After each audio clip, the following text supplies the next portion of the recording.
এবার জানার বিষয় যে উজুদে বারি তাআলা বা মহান আল্লাহর অস্তিত্বের প্রতি বিশ্বাস স্থাপন করা মানে কি? হ্যাঁ, কখন বলা হবে যে আল্লাহর জাতের উপরে, আল্লাহর সত্তার উপরে, আল্লাহর অস্তিত্বে, উজুদে আমি বিশ্বাস স্থাপন করেছি? উজুদে বারি তাআলা বা মহান আল্লাহ তাআলার অস্তিত্বের প্রতি বিশ্বাস স্থাপন করা মানে অন্তরে নিশ্চিত রূপে, নিঃসন্দেহে এই আস্থা, এই ইয়াকিন, এই বিশ্বাস পোষণ করা যে মহান আল্লাহর সত্তা নিজে নিজেই স্থিতিশীল। মহান আল্লাহর জাত নিজে নিজেই অস্তিত্বে এসেছেন, নিজে নিজেই স্থিতিশীল। নিজ অস্তিত্বে তিনি কারো মুখাপেক্ষী নন। নিজ অস্তিত্বে আল্লাহ যে আছেন, আল্লাহ যে রয়েছেন, এর জন্য কারো মুহতাজ না তিনি, কারো মুখাপেক্ষী না তিনি। এবং একমাত্র আল্লাহর অস্তিত্বই অবশ্যম্ভাবী অস্তিত্ব। একমাত্র আল্লাহর উজুদ, আল্লাহর অস্তিত্বই এমন অস্তিত্ব যার হওয়াটা, যার থাকাটা জরুরি, যার হওয়াটা, যার থাকাটা জরুরি।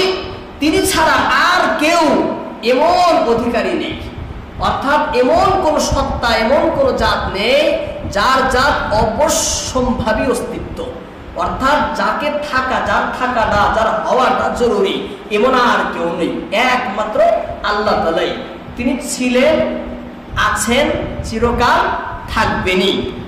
পবিত্র কোরআন এ সম্পর্কে সূরা ফাতিরের 15 নম্বর আয়াতে বলা হয়, আল্লাহ তাআলা বলেন যে ইয়া আইয়ুহান নাস, হে বিশ্বর মানব জাতি, আনতুমুল ফুকারাউ ইলাল্লাহ, তোমরা সকলেই আল্লাহর মুখাপেক্ষী, তোমরা সকলেই আল্লাহর মুখাপেক্ষী।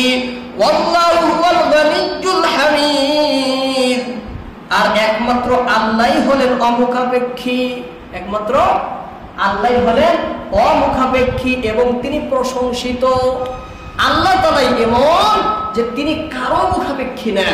আর গোটা সৃষ্টি সর্বক্ষেত্রেই সবাই সব সময়ই আল্লাহর মুখাপেক্ষী। নিজের অস্তিত্বের ব্যাপারেও সে আল্লাহর মুখাপেক্ষী।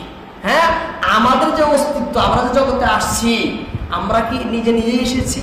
হ্যাঁ, আমাদের এই অস্তিত্ব কে পাঠাইছেন, অস্তিত্ব কে দান করেছেন? সেই আল্লাহ দান করেছেন।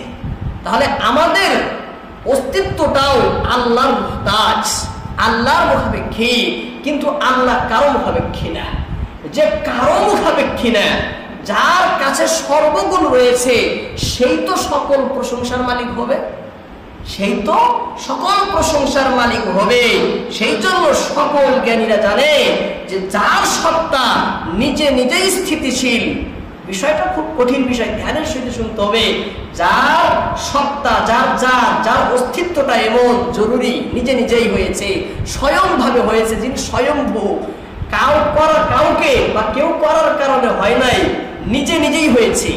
আল্লাহ এমন না, হ্যাঁ, যে আল্লাহ নিজে নিজেই হয়েছেন, শুরু থেকেই ছিলেন। হয়েছেন বলতে আল্লাহ শুরু থেকেই ছিলেন। কোন শুরু? এমন শুরু যার কোনো শুরুই নাই, যার কোনো শুরুই নাই। সেজন্যই আল্লাহ তাআলার, একমাত্র আল্লাহ তাআলাই এমন সত্তা, এছাড়া আর কেউ নেই, এছাড়া আর কেউ নেই।